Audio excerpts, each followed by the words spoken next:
If you're thinking about getting the Yamaha HS4s, just go ahead and get them.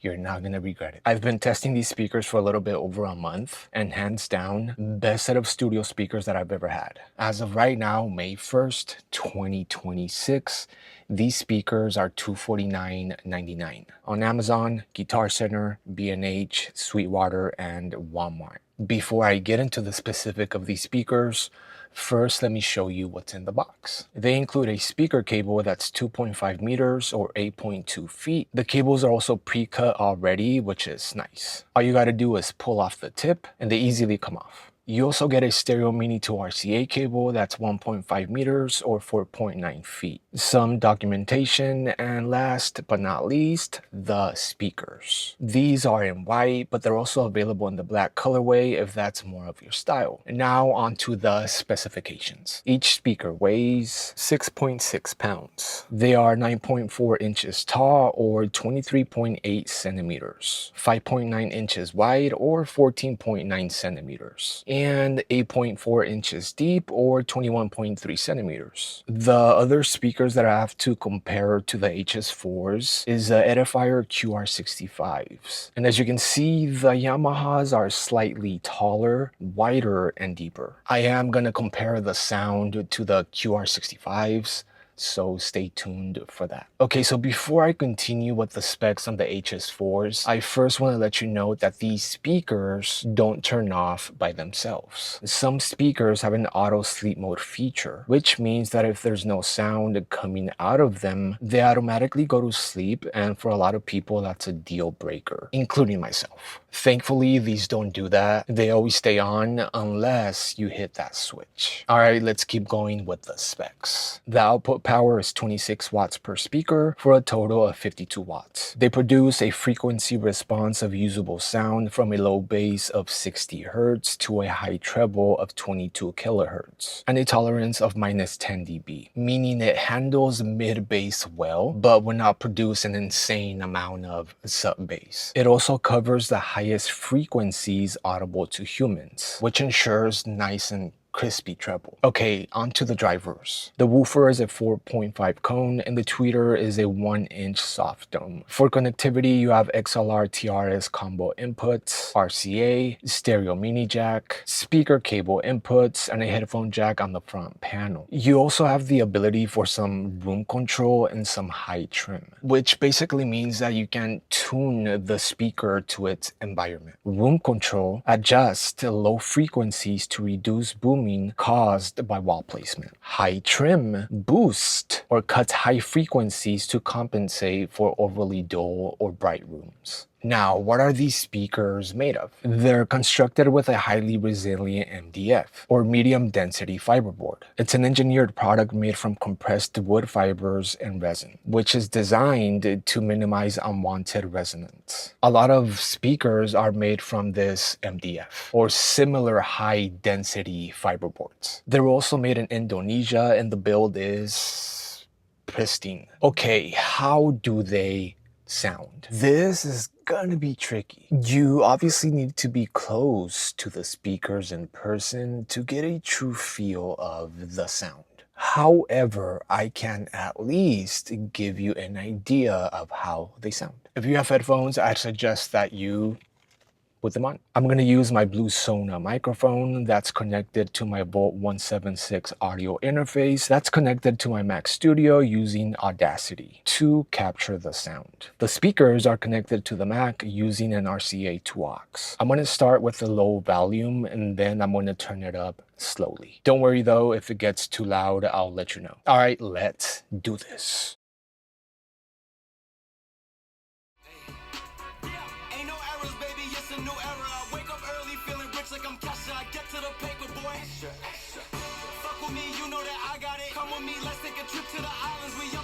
We'll do more than just fly on it. Stand on that hill, you gon' die on it. Boom, boom. Baby, I'm not one of them, you should try on it. Miss me with all that, I'm on it and next. Fuck this up, I send you back to your ex. But good luck with that, this is big as it gets.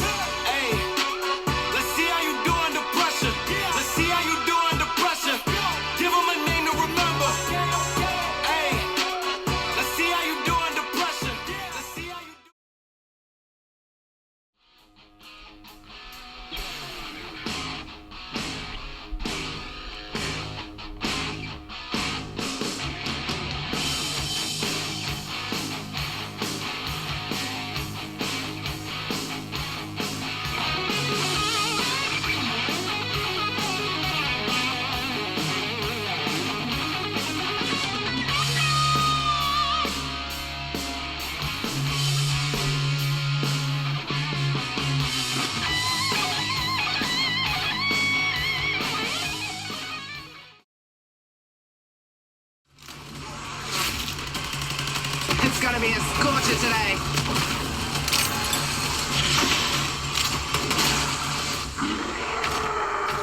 harmony of the ocean.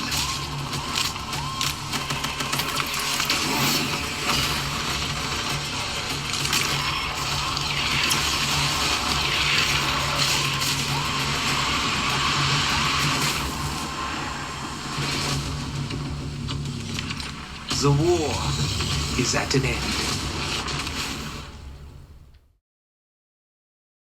Stand on that hill, you gon' die on it. Baby, I'm not one of them, you should try on it. Miss me with all that, I'm on it and next. Fuck this up, I send you back to your ex. But good luck with that, this is big as it gets. Hey, let's see how you do under pressure. Let's see how you do under pressure. Give him a name to remember. Hey, let's see how you do under pressure. Let's see how you do under pressure. A moment can live on forever. Yeah.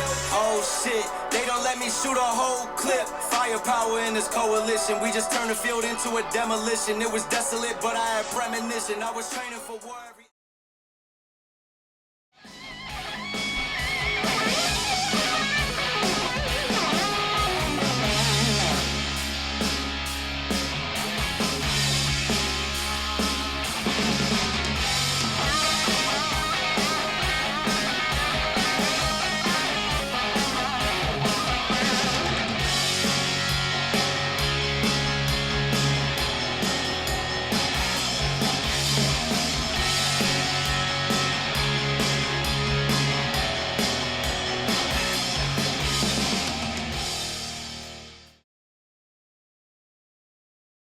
To me, I feel like the QR65s have a bit more bass, but the HS4s sound a bit more clear and a bit more crisp. They make my ears smile, if that makes sense. If I had to pick between the two, I would go with the HS4s, but it all comes down to personal preference. I gotta say though, if you're wanting to become an audio engineer, or you're into mixing, or maybe you edit video that has a lot of dialogue, you wanna get the HS4s. But if you're not into any of that, you can't go wrong with either of them. Alright, like I said in the beginning of this video, yes, I do recommend the HS4s. They're phenomenal for the price. But if you're on a tight budget, don't get them.